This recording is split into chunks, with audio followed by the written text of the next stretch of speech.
जय गीता भागवत।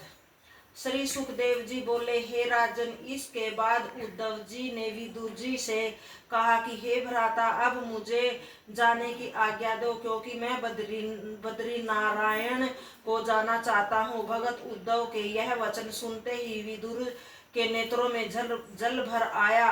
वे बोले, हे उद्धव जी, भगवान मुरली मनोहर ने पृथ्वी पर अवतरित होकर समस्त संसार में अपने प्रताप एवं यश को चंद्रमा के प्रकाश की तरह फैला दिया है, और धर्म तथा गो ब्राह्मणों की रक्षा करने के बाद वे अपने गोलोक धाम को पधार गए। हम लोगों ने अपने अज्ञान एवं दुर्भाग्य के कारण ही उनकी महिमा को नहीं जाना।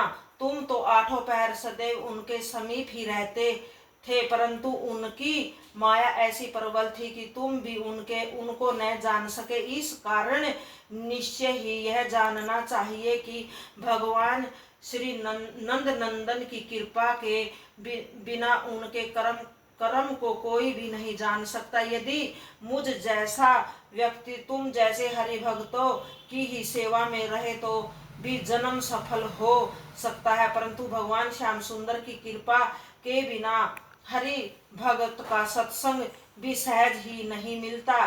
किसी पूर्व जन्म में पुण्य के कारण ही मुझे यह तुम जैसे हरि भगत के दर्शन मिले हैं। सूत जी बोले, सूत जी ने सोनकादि ऋषियों से और श्री सुखदेव जी ने राजा परीक्षित से कहा। इस तरह आपस में बातचीत करने के बाद उद्धव जी ने विदुर जी से विदा होकर बद्री का आश्रम को प्रस्थान किया, और वहां पहुंचकर भगवान श्याम सुंदर श्री कृष्ण के चरण कमलों का स्मरण करते हुए योग अभ्यास द्वारा अपना देह त्याग कर भगवान के परम धाम को प्राप्त किया। जय गीता भागवत।